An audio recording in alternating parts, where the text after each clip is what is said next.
प्यारे साथियों नमस्कार।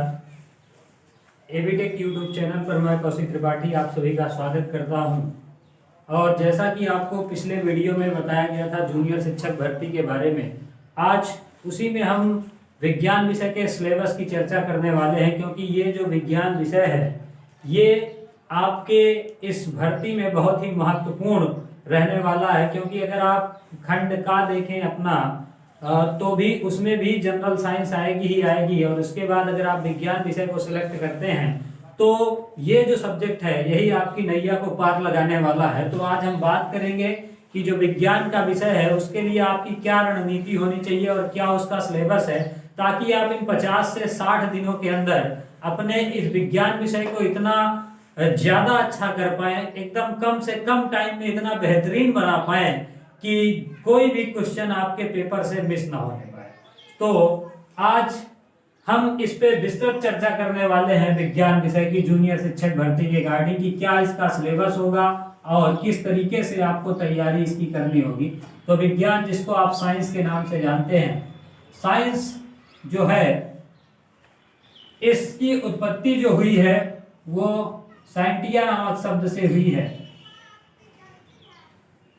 जिसका अर्थ होता है टू नो अर्थात जानना।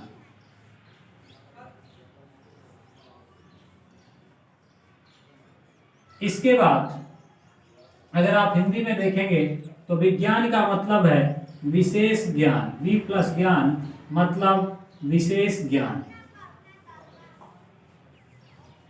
अब ये जो विशेष ज्ञान है आपका, ये किसके बारे में होना चाहिए जो आपका विशेष ज्ञान है? तो विशेष ज्ञान आपके नेचर में जो भी चीजें हो रही हैं, जो भी चीजें आपके आसपास हैं, नेचर में किस तरीके से वो अंतःक्रिया करती हैं, उनके बारे में आपको विशेष ज्ञान विज्ञान से प्राप्त होता है। देखिए, विज्ञान कोई थ्योरेटिकल सब्जेक्ट नहीं है, this is a practical knowledge. अगर आप बात करेंगे तो science is a practical knowledge. विज्ञान की उत्पत्ति ही प्रैक्टिकल से हुई है। जैसे आप देखेंगे तो पहले आदमी जब जाता था घूमने तो उसने देखा कि बहुत सारी नदियां ऐसी हैं जो पश्चिम से पूरब की ओर बह रही हैं। तो उसके मन में एक ये धारणा आई कि जो पानी का बहाव है वो पश्चिम से पूरब की ओर होता है। लेकिन जाते जाते कहीं पर उसने देखा कि कोई नदी उसको ऐसी मिल गई जहां पर पानी का बहाव क्या हुआ, पूरब से पश्चिम की तरफ हो गया। तो उसके दिमाग में एक कंट्राडिक्शन पैदा हुआ कि आखिर में पानी पश्चिम से पूरब जाता है कि पूरब से पश्चिम की तरफ आता है। तो फिर उसको लेकर के हम लोग आए अपने लैब में और उसको सर्च किया। फिर हमने देखा पानी को पूरब की तरफ से पश्चिम की तरफ डाला, वो आया पश्चिम से पूरब डाला।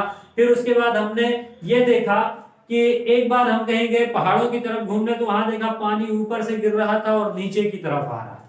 तो अब 2-3 कंट्राडिक्शन हुई हमारे पास। पहले बार हमने सोचा कि पानी पश्चिम से पूरब की ओर बहता है, दोबारा हमने सोचा कि पानी पूरब से पश्चिम की तरफ बहता है, और तीसरी बार हमको जो मिला वो ये मिला कि पानी जो है वो ऊपर से नीचे की ओर बहता है। अब ये 3 चीजें हमारे ऑब्जर्वेशन से मिली। जब ये 3 चीजें हमारे ऑब्जर्वेशन से मिली तो हमने ये बनाया कि आखिर में सही क्या है। इसके लिए हम आए और कई सारे प्रयोग किए, पश्चिम से पूरब और पूरब से पश्चिम की ओर, फिर इसके बाद ऊपर नीचे। तो हमने लैब में आकर के हर एक तरफ उधर ऊंचा किया, पश्चिम से पश्चिम की तरफ ऊंचा किया तो पानी पूरब की तरफ गया, डाला पानी, फिर पूरब की तरफ ऊंचा किया, पानी पश्चिम की तरफ गया, फिर उत्तर दक्षिण, इस तरीके से हर एक तरफ हमने ये प्रैक्टिकल नॉलेज करके देखा। तो हमको ये पता चला पानी ना तो पूरब से पश्चिम की ओर जाता है, ना तो पश्चिम से पूरब की ओर जाता है। पानी सिर्फ और सिर्फ जाता है तो जिधर ऊंचे स्थान से नीचे स्थान की ओर बहता है, इसका ध्रुव का प्रवाह होता है। तो हमने सिर्फ और सिर्फ एक सिंपल सी चीज बनाई कि पानी ऊपर से नीचे की ओर बहता है, ये पानी के बहने की प्रक्रिया है। तो ये पहला एग्जांपल आपके लिए हो सकता है। और दूसरा एग्जांपल अगर आप देखेंगे तो हमने ये देखा कि धीरे धीरे हम किसी वस्तु को जब गर्म करते हैं तो धीरे धीरे उसके संपर्क में कोई दूसरी वस्तु रख देते हैं, तो धीरे धीरे वो वाली वस्तु भी गर्म हो जाती है। अब सवाल ये था कि आखिर में ऐसा क्या होता है कि वस्तुएं एक दूसरे में गर्म, मतलब एक गर्म वस्तु के संपर्क में हम दूसरी वस्तु को रखते हैं तो हीट का ट्रांसफर हो जाता है। तो उसके लिए भी हमने प्रैक्टिकल नॉलेज लगाई और एक नए ज्ञान की उत्पत्ति की। तो science is a practical knowledge. Science एक प्रैक्टिकल नॉलेज है आपका, जो आपको ये बताता है जितने भी कॉन्ट्राडिक्शन है उनको सबको क्लियर करता है और आपको नेचर के बारे में एक सही और विस्तृत जानकारी देता है। तो ये कोई आपके दैनिक जीवन से अछूता विषय नहीं है, ये वही विषय है जिसने आपने अपने माध्यम से पाया है। हो सकता है इतिहास बहुत पुराना हो सकता है, आप ना जानते हो उसके बारे में, लेकिन ये सारी चीजें प्रैक्टिकल हैं, तो आप आज भी इनको करके जान सकते हैं। तो ये होता है विज्ञान। अब जो शिक्षक भर्ती है, इसमें जो विज्ञान है, वो विज्ञान विषय में क्या क्या आने वाली चीजें हैं, हम इन बारे में चर्चा करेंगे। तो आपने ये जाना कि science is a practical knowledge, इसकी उत्पत्ति साइंटिया नामक शब्द से हुई, जिसका अर्थ है जानना, और विज्ञान का मतलब है विशेष ज्ञान। और विशेष ज्ञान किसके बारे में? प्रकृति एवं प्राकृतिक घटनाओं या फिर जो भी अंतःक्रिया हम सभी लोग नेचर के साथ करते हैं, नेचर हमारे साथ करती है, उसी का अध्ययन विज्ञान कहलाता है। अब बात करेंगे ये जो विज्ञान है, इसको शिक्षक भर्ती में आप 3 तरीके से पढ़ेंगे। इसको 3 भागों में हमने डिवाइड किया है। तो जब हमने इसको 3 भागों में डिवाइड किया इस विज्ञान को, सिलेबस को, तो देखते हैं क्या होता है। तो अगर आप देखेंगे ये जो विज्ञान है, ये आपको 3 भागों में डिवाइड मिलेगा। तो साइंस, और साइंस को हमने 3 भागों में बांट दिया।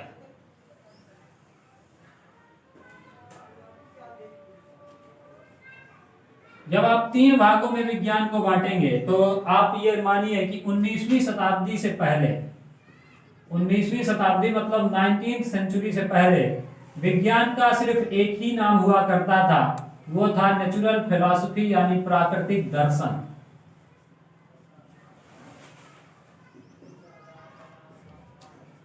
तो प्राकृतिक दर्शन के नाम से विज्ञान को जाना जाता था 19वीं शताब्दी से पहले। उसके बाद हमने देखा कि बहुत सारी चीजें जड़ हैं, मतलब निर्जीव है, और बहुत सारी चीजें ऐसी हैं जिनमें सजीव है। तो हमने विज्ञान के 2 पार्ट किए, एक पार्ट जिसमें जड़ पदार्थों का अध्ययन होता था और दूसरा पार्ट जिसमें जीवित पदार्थों का अध्ययन होता था। तो इस हिसाब से हमने बनाया 2 तरीके का विज्ञान, और पहला हमने बनाया फिजिक्स, यानी जिसको आप बोलते हैं भौतिक विज्ञान। इसमें हमने जड़ पदार्थों का अध्ययन करना शुरू किया। मूल विज्ञान फिजिक्स ही है, मूल विज्ञान आपका फिजिक्स ही है, और इसी को तोड़ करके 19वीं शताब्दी के बाद हमने विज्ञान की एक और शाखा बनाई, जिसमें हम जीवधारियों का अध्ययन करने लगे, और वो विज्ञान की शाखा को हम जानते हैं बायोलॉजी के नाम से। और बायोलॉजी का मतलब जीव विज्ञान है। तो इसमें हम जीवित पदार्थों का अध्ययन करते थे, और इसमें जड़ पदार्थों का अध्ययन, जितनी भी चीजें बची उसका अध्ययन करते थे। फिर इसके बाद जब हमने देखा कि पदार्थों में कुछ केमिकल प्रॉपर्टीज भी होती हैं, तो हमने एक तीसरा और विज्ञान बनाया, विज्ञान की तीसरी शाखा बनाई, जिसको हम बोलते हैं रसायन विज्ञान। तो आप केमिस्ट्री के नाम से जिसको जानते हैं। तो ये 3 प्रकार के विज्ञान आपको पढ़ने, हालांकि इनकी भी बहुत सारी शाखाएं अपने आप में हैं। अभी हम 3 टाइप्स की चर्चा करेंगे। इसके बाद भौतिक विज्ञान की बहुत सारी शाखाएं हैं, और रसायन विज्ञान की भी कई सारी शाखाएं हैं। जीव विज्ञान को भी कई शाखाओं में बांटा गया है, जिसमें से आपका वनस्पति विज्ञान एक प्रमुख है। तो ये आपको 3 तरीके के विज्ञान पढ़ने हैं, और इन तीनों विज्ञान में आपको क्या पढ़ना है ये जानना सबसे महत्वपूर्ण है। तो सबसे पहले अगर आप देखेंगे, जो इन तीनों में कॉमन है, that is science in daily life, मतलब दैनिक जीवन में जो विज्ञान है भौतिक विज्ञान, ये आपको पढ़ना है। मतलब फिजिक्स इन डेली लाइफ, आप इसमें केमिस्ट्री इन डेली लाइफ आप पढ़ेंगे, और इसमें बायोलॉजी इन डेली लाइफ आप पढ़ेंगे। तो ये तीनों में आपको पढ़ना है। जैसे डेली लाइफ का मतलब क्या है, दैनिक जीवन में विज्ञान, इसका मतलब क्या है। जैसे मान लीजिए हम क्या करते हैं, पर डे साबुन से नहाते हैं, तो साबुन में या फिर टूथपेस्ट ब्रश करते हैं, तो उसमें कोई ना कोई केमिकल होते हैं, कोई ना कोई कंपाउंड होते हैं, उनका हम उपयोग करते हैं। तो उसका हम डेली लाइफ में यूज कर रहे हैं। इसके बाद हम रोज बाइक चलाते हैं, तो उसमें हम पेट्रोल का यूज करते हैं, तो वो भी किसी ना किसी फार्मूले से मिलकर के बना है। तो ये सारी चीजें हमारे डेली लाइफ में आप कुछ भी देखेंगे, इवन देन कोई भी व्यक्ति है जिसकी आंखों में थोड़ी समस्या, वो चश्मा लगाता है, तो उसके चश्मे में कौन सा लेंस होगा, कौन सी फोकस दूरी होगी, ये भी हमारे डेली लाइफ का पार्ट है। तो साइंस इन डेली लाइफ में आप इस तरीके के सवाल पढ़ेंगे। जैसे मान लें फिजिक्स इन डेली लाइफ की अगर आप बात करेंगे, तो फिजिक्स इन डेली लाइफ का मतलब है, फिजिक्स इन डेली लाइफ का मतलब है कि अगर एक यूनिफॉर्म मोशन हो रही है, अगर आपकी एक यूनिफॉर्म मोशन हो रही है, सर्कुलर मोशन की अगर हम बात करें, या फिर आपको मैं थोड़ा सा और कम लेवल से लेकर के चलता हूं, तो कोई भी व्यक्ति यहां से लेकर के यहां तक गया और फिर यहां से यहां तक आया, तो उसका टोटल डिस्प्लेसमेंट कितना हुआ या कितने की वो रफ्तार से गया, इन सारी चीजों की हम गणना करते हैं। तो ये सारी चीजें फिजिक्स के अंतर्गत आती हैं। क्या उसका एक्सीलरेशन हुआ उस आदमी का, जैसे प्रारंभ में उसकी स्पीड कुछ और थी, उसके बाद उसकी स्पीड कुछ और हो गई, तो ये सारी चीजें आप फिजिक्स के अंदर पढ़ेंगे। केमिस्ट्री में जैसे मान लीजिए आपने पेट्रोल का यूज किया, तो पेट्रोल की गुणवत्ता को मापने के लिए हम कौन सी संख्या का उपयोग करते हैं। आप सवालों को जरा सा नोट कर लीजिएगा और इनके जवाब कमेंट सेक्शन में आप देने की कोशिश करिएगा। और ये सारे सवाल, इसी तरीके के सवाल आपके एग्जाम्स में बनने वाले हैं। जैसे पेट्रोल की गुणवत्ता को मापने के लिए हम किसका उपयोग करते हैं, तो पेट्रोल की जो क्वालिटी है उसको मापने के लिए, मेजर करने के लिए हम किसका उपयोग करते हैं, वो कौन सी संख्या होती है, इस तरीके से। और इसके बाद दूसरा सवाल आपके लिए है कि जैसे मान ले हम चाहते हैं 253 केल्विन को बदलना है फ़ारेनहाइट में, कितने फ़ारेनहाइट के बराबर होगा 253 केल्विन, कितने फ़ारेनहाइट के बराबर होगा, चेंज 253 केल्विन इन फ़ारेनहाइट, तो इसमें कितने फ़ारेनहाइट होंगे, ये हो गया दूसरा सवाल आपके लिए। इन सब सवालों का जवाब आप ढूंढिएगा और कमेंट सेक्शन में कोशिश करिएगा। और ये बहुत ही नॉर्मल सवाल हैं जो कि आपको कई सारे एग्जाम्स में देखने को मिलते हैं। और आपके जो एग्जाम का लेवल है वो सुपर टेट से थोड़ा सा ऊपर रहने वाला है और टीजीटी के आसपास के लेवल का रहने वाला है। मतलब टीजीटी से लेवल कम होगा और सुपर टेट से लेवल हाई होगा। तो आपको इन सारे सवालों को बहुत ही ध्यान से देखना है और करना है। अब जैसे मान लीजिए थोड़ा सा हम सिलेबस की चर्चा और आगे करते हैं, फिर इसके बाद सवालों पे आएंगे। और तब तक आप इन सवालों के जवाब अगर आपको आते हैं तो आप कमेंट सेक्शन में इन सवालों के जवाब अच्छी तरीके से दे सकते हैं। तो सबसे पहला काम जो हमने आपको बताया that is science in daily life, physics in daily life पढ़ेंगे, केमिस्ट्री इन डेली लाइफ पढ़ेंगे, बायोलॉजी इन डेली लाइफ पढ़ेंगे। अब इसके बाद जो हमारा काम होगा डेली लाइफ में, इन टॉपिक्स को हम जब टॉपिक्स आपको पढ़ाएंगे तो उसी में करवाते जाएंगे कि डेली लाइफ का उपयोग क्या है। इनको हम अलग से नहीं पढ़ेंगे, इनके क्वेश्चंस हम कराएंगे। जब कोई टॉपिक चल रहा होगा तो उस पर्टिकुलर टॉपिक को हम डेली लाइफ में किस तरीके से यूज कर सकते हैं, तभी हम इनकी चर्चा कर लेंगे। और इसके बाद अब अगर इधर की हम बात करें, दूसरा जो है वो आपको पढ़ना है मेजरमेंट। मेजरमेंट आप जानते हैं किसी भी चीज का मापन,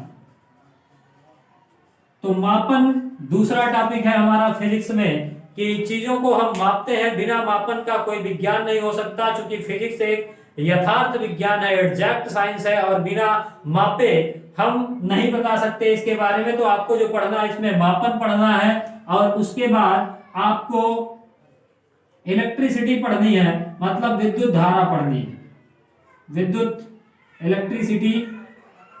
विद्युत के बारे में पढ़ना है कि इलेक्ट्रॉन प्रोटॉन, जो इलेक्ट्रॉन है उनका प्रवाह किधर से किधर की तरफ होता है। हमारे घर में पावर हाउस से लाइट आती है तो वो किस प्रकार से आती है, और ये सारी चीजें, रेजिस्टेंस क्या होता है, कितना रास्ते में एनर्जी खर्च हो जाती है, उसका प्रतिरोध कितना है जो हमने वायर को लगा करके रखा है, सबसे अच्छा चालक कौन सा है। इस तरीके के बहुत सारे क्वेश्चन आपको इस चैप्टर से मिल सकते हैं। फिर इसके बाद अगला जो हम सिस्टम देखेंगे दैट इज मैग्नेटिज्म, मतलब चुंबकत्व।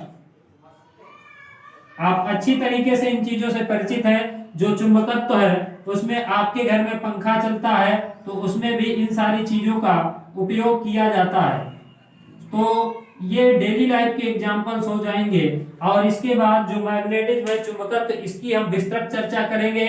और फिर इसके बाद जो अगला पार्ट होगा जिसके बगैर हमारा जीवन का कोई भी काम नहीं होता, दैट इज मोशन, यानी गति के बारे में पढ़ेंगे। गति में कई प्रकार की गतियां हो सकती हैं one dimensional motion, two dimensional motion, three dimensional motion, circular motion, rotational motion, इस तरीके से बहुत सारी गतियां हमारे पास हो सकती हैं। तो ये गति हम आपको पढ़ाएंगे, गति के बारे में आप पढ़ेंगे। और इसके बाद अगला जो टॉपिक होगा वो गति को उत्पन्न करने के लिए हमारे पास एक बल की आवश्यकता होती है, मतलब फोर्स के बारे में विस्तृत चर्चा करेंगे कि ये जो फोर्स है ये कितने प्रकार का होता है और कौन सा फोर्स कहां पर काम आता है। जब हम घूमते हैं तो कौन सा फोर्स चाहिए होता है, जब आप दही को मथानी से मथ करके बाहर निकालते हैं मक्खन को तो उसमें कौन सा फोर्स लगता है। ये सारे चीजें आप इस बल के माध्यम से जानेंगे। कौन सा बल हमारे लिए बहुत अधिक उपयोगी है, नेचर में सबसे शक्तिशाली बल कौन सा है, इन सारी चीजों के बारे में आप इस चैप्टर में विस्तार पूर्वक पढ़ेंगे। और इसके बाद जो अगला टॉपिक होगा दैट इज एनर्जी, ऊर्जा। बिना ऊर्जा के हम कोई भी कार्य नहीं कर सकते। तो यहाँ पर हम एनर्जी के बारे में पढ़ेंगे। एनर्जी के कई सारे डिफरेंट टाइप्स होते हैं, तो आप इनके बारे में यहाँ पर पढ़ेंगे और यहाँ से आपके भरपूर क्वेश्चन बनने वाले हैं। और फिर इसके बाद जो अगला टॉपिक होगा वो साउंड का होगा, मतलब ध्वनि का। आप देखते हैं कि आज विभिन्न प्रकार की साउंड का उपयोग हम करते हैं। तो साउंड मतलब ध्वनि का उपयोग, ध्वनि का चैप्टर होगा आपके पास। और थोड़ा सा इधर जगह कम है तो मैं इसको यहाँ पर लिखे देता हूँ। ध्वनि के बाद आप अगला जो चैप्टर पढ़ेंगे दैट इज स्थिर विद्युत यानी इलेक्ट्रोस्टैटिक्स, जो आपके कक्षा 12 का एक चैप्टर है। तो स्थिर विद्युत के बारे में आप अच्छी तरीके से पढ़ेंगे। स्थिर विद्युत, इसमें हम तब चार्जेस की स्टडी करेंगे। विद्युत में चार्जेस रेस्ट पे नहीं होंगे, मोशन पे होंगे। और स्थिर विद्युत में जो चार्जेस होंगे वो रेस्ट पे हम होंगे, तब उस स्टडी को करेंगे। और इसके बाद जब आप इन चीजों के बारे में जान चुकेंगे तो आज जिसके बगैर हमारा कोई भी काम नहीं होता, इवन हम किसी भी वस्तु को देख नहीं सकते हैं, तो हम प्रकाश एवं प्रकाशिक यंत्रों के बारे में पढ़ेंगे। कहने का मतलब है हम ऑप्टिक्स के बारे में पढ़ेंगे। प्रकाश एवं प्रकाशिकी के बारे में, रे ऑप्टिक्स हो गया, वेव ऑप्टिक्स हो गया, इनके बारे में और प्रकाश के बारे में हम पूरी चर्चा करेंगे और प्रकाशिक यंत्रों के बारे में पूरी चर्चा करेंगे। और फिर इसके बाद नेक्स्ट जो टॉपिक हम पढ़ने वाले हैं वो हीट एंड थर्मोडायनामिक्स। जैसे ये चैप्टर है, ये जो सवाल है आपका ये हीट से ही आया है, थर्मोडायनामिक्स से, कि जो 253 केल्विन है इसको हमको फारेनहाइट में चेंज करना है। तो किस तरीके से हम एक फारेनहाइट केल्विन को फारेनहाइट में या सेंटीग्रेड में एक दूसरे को किस तरीके से कन्वर्ट करते हैं, और ये जो ऊष्मा एवं ताप है इसका हमारे जीवन में क्या योगदान है और इससे हम क्या क्या कर सकते हैं, तो इसके बारे में हम पढ़ेंगे। तो हीट एंड टेम्परेचर, तो इसके बारे में हम लोग पढ़ लेंगे। तो ये इतना सिलेबस आपको फिजिक्स का पढ़ना है।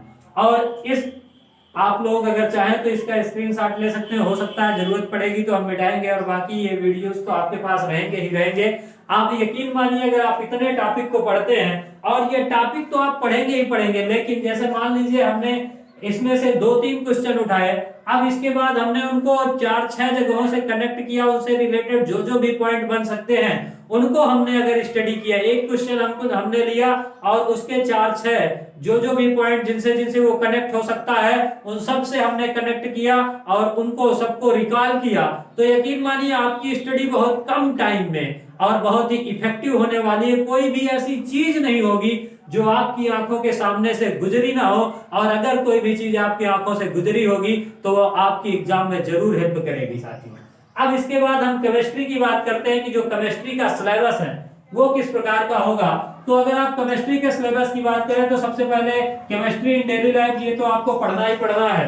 और इसके बाद जो अगला नंबर है वो आपको पढ़ना है अम्ल, क्षार और लवण, मतलब acid, base and salt. Acid, base and salt, ये 3 चीजें आपको इसमें पढ़नी है, अम्ल, क्षार एवं लवण। इसके बाद जो अगला टॉपिक आपको पढ़ना है वो पढ़ना है खनिज, धातु एवं कार्बनिक यौगिक। कहने का मतलब ये हो गया मिनरल्स आपको देखने हैं।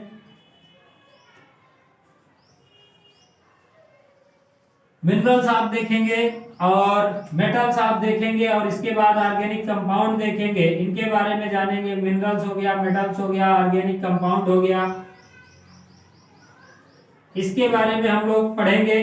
अब आप देखिएगा ये जो ऑर्गेनिक कंपाउंड है ये अपने आप में आपके पेपर में बहुत ही महत्वपूर्ण भूमिका रखने वाला है। अकेला कार्बन ही ऐसा तत्व है जो कि बहुत सारे कंपाउंड बनाने की क्षमता रखता है, तो हम इसकी भी बात करेंगे। इस कंपाउंड से याद आया, जैसे मान लीजिए आपसे ये पूछा जा सकता है कि जो होमोलॉगस सीरीज है उसमें दो क्रमागत समूहों के टू कॉन्जिक्यूटिव के बीच में, ग्रुप्स के बीच में कितने अणु भार का मतलब मॉलिक्यूलर मास का डिफरेंस होता है। तो what is the difference between two consecutive, what is the difference between two consecutive group of homologous series।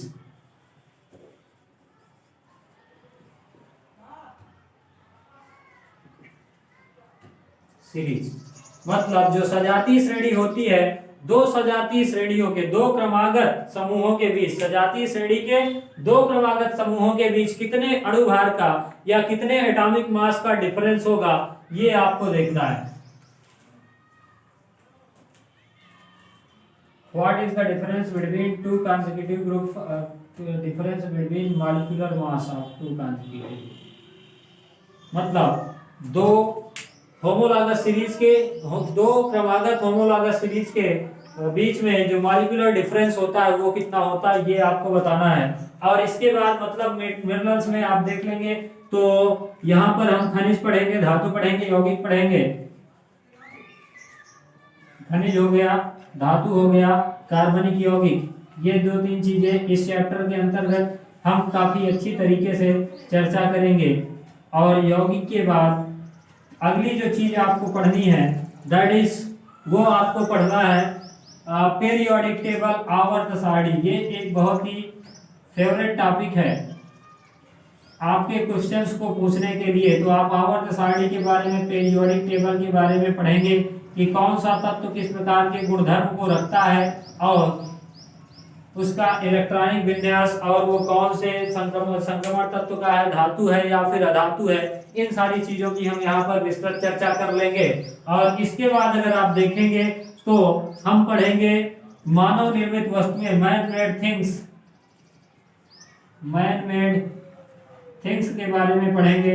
जैसे प्लास्टिक हो गया, थर्मोसेटिंग प्लास्टिक हो गया, और इसके बाद सॉप हो गया, और कांच हो गया, साबुन हो गया, ये सारी चीजें। कांच, हाँ ये आपको बताना है, जो कांच है, कांच का जो मुख्य तत्व है वो कौन सा है, कांच का मुख्य अवयव, जो कांच में मुख्य अवयव पाया जाता है, मेन एलिमेंट ऑफ ग्लास, वो क्या होगा।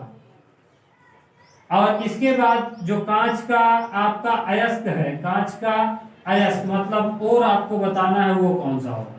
ये सारे सवाल आप नोट करिएगा, और हो सकेगा तो मैं अभी लास्ट में इनके उत्तर दूंगा। और आप जिन सवालों के जवाब बाकी रह जाएंगे उनको आप कमेंट सेक्शन में देने की कोशिश करिएगा। बस मेरा बताने का मतलब ये है, यहाँ से बहुत आपको कोई बहुत ही ज्यादा कठिन प्रश्न नहीं आने वाले, लेकिन आपकी स्टडी इस हिसाब की होनी चाहिए जो आपके एग्जाम से मैच खाती हो, तभी आप इस पेपर में कुछ कर पाएंगे। क्योंकि मेरे साथियों टाइम बहुत कम है, और एक परफेक्ट स्ट्रेटेजी और क्वेश्चन कहां कहां से आ सकता है आप देखिए। जैसे मैंने लिखा कांच, यहाँ पर कांच, मैन मेड थिंग्स, कांच है, तो कांच का मुख्य अवयव कौन सा हो गया, कांच का अयस्क कौन सा हो गया, कांच का और क्या है, और मेन एलिमेंट क्या है। ये सारी चीजें आपको एक बार में रिकॉल करके, कनेक्ट करके पढ़नी होगी, तो आप यकीन मानिए बेहतरीन तरीके से इन चीजों को याद कर पाएंगे और अपने पेपर में बहुत अच्छा कर पाएंगे। अब इसके बाद अगला नंबर जो आएगा वो आपका हो जाएगा पदार्थ, पदार्थों का समूह। थोड़ी सी जगह कम है, तो मैन मेड थिंग्स में मतलब मानव निर्मित वस्तुएं हैं, यहाँ पे लिख देते हैं, तो मानव निर्मित वस्तुएं। अब इन मानव निर्मित वस्तुओं में जैसे आपका कांच हो गया, प्लास्टिक हो गया, थर्मोसेटिंग प्लास्टिक हो गया, साबुन हो गया, ये तमाम सारी चीजें ऐसी हो सकती हैं जो मानव निर्मित वस्तुओं के अंतर्गत आएंगी। और इसके बाद अगला जो टॉपिक हमको पढ़ना है वो है पदार्थ यानी सब्सटेंस पदार्थ और उनका वर्गीकरण, substance and classification of them, मतलब जो उनका क्लासिफिकेशन है वो किस तरीके से उनको वर्गीकृत किया जाएगा, ठोस, द्रव, गैस, प्लाज्मा और भी बहुत सारी चीजें जो हैं वो सारी चीजें किस तरीके से होंगी। तो ये हो गया। अब इसके बाद जो अगला आपको पढ़ना है, जो कि आपका जीएस वाले पेपर का भी पार्ट होने वाला है, सामान्य अध्ययन का, जिसमें आपको ग्रीन हाउस इफेक्ट के बारे में भी पढ़ना है। थोड़ा सा हम इसको रफ कर ले रहे हैं, तो चलिए तब तक इधर लिख देते हैं, बायोलॉजी को हटा करके इसको मिटा देते हैं। अब इसके बाद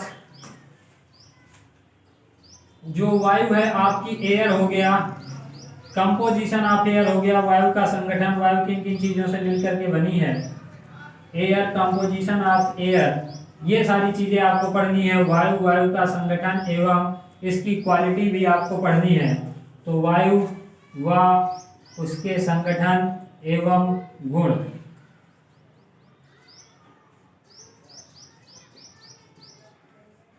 तो ये हो गया आपका अगला टॉपिक केमिस्ट्री में।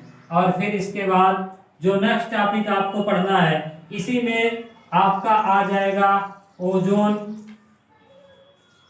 हरित गृह प्रभाव, ग्रीन हाउस इफेक्ट।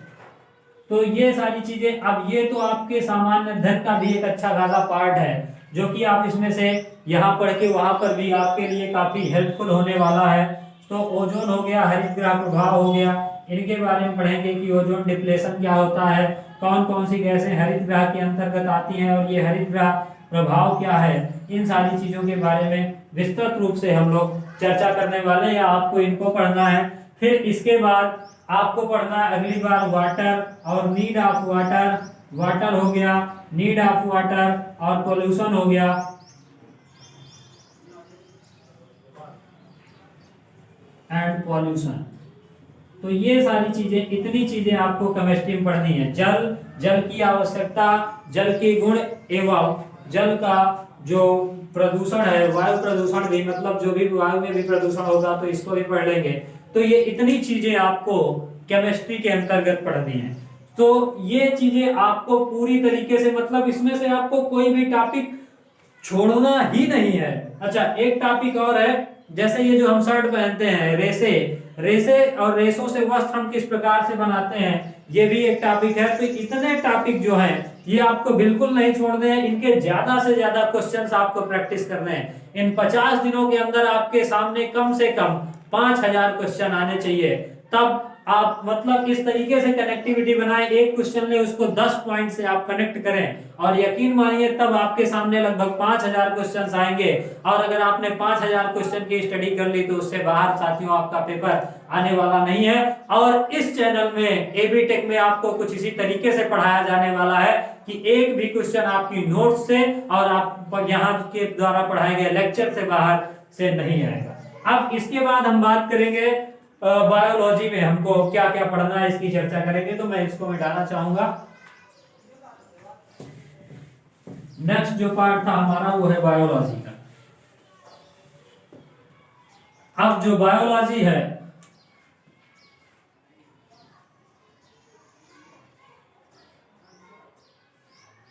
बायोलॉजी में सबसे पहला जो हमको पढ़ना है, डेली लाइफ में बायोलॉजी तो पढ़नी ही पढ़नी है। बायोलॉजी इन डेली लाइफ, ये हमको पढ़ना है।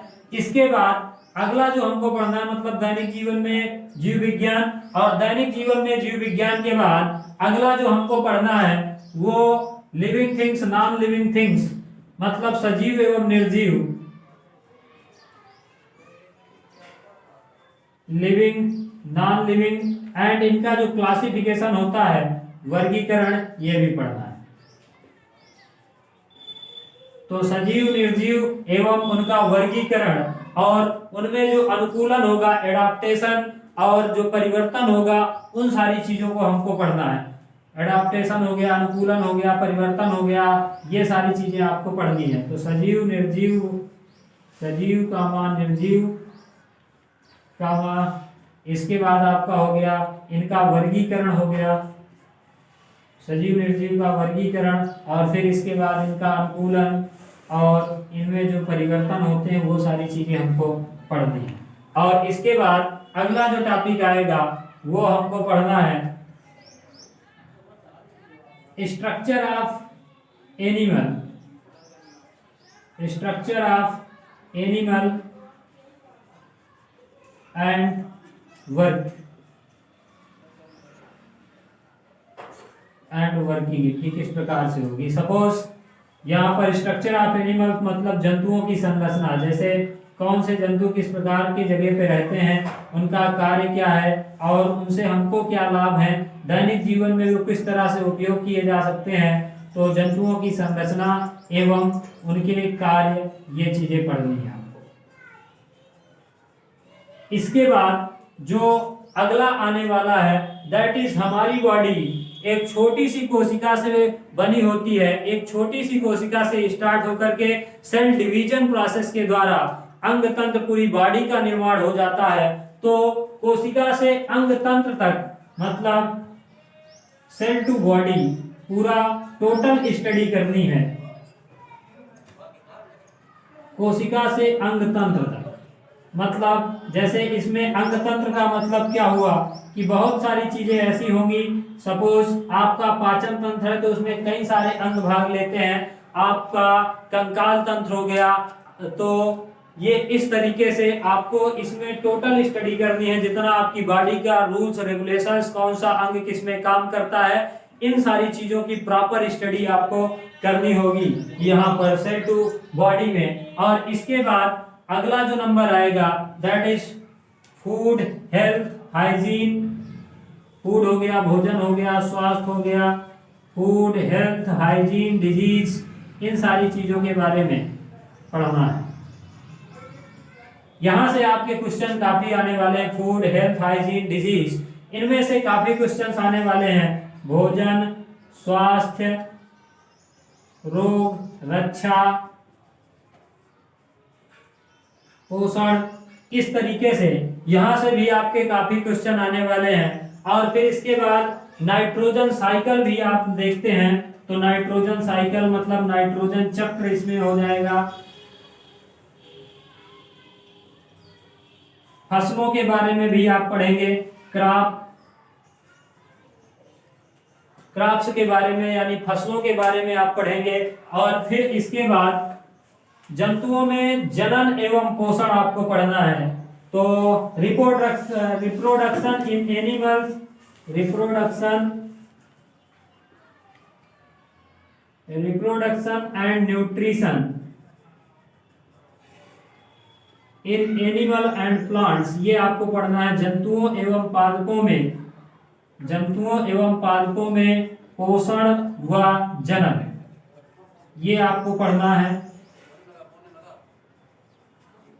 जंतुओं व पादपों में पोषण एवं जनन, ये दो चीजें आपको पढ़नी है। और इसके बाद जो अगला पार्ट आएगा वो, जैसे कि हम सब लोग बिना श्वास लिए नहीं जीवित रह सकते हैं, तो जो हमारा श्वास लेने का सिस्टम है मतलब श्वसन तंत्र, रेस्पिरेटरी सिस्टम जो है, उसके बारे में हम पढ़ेंगे।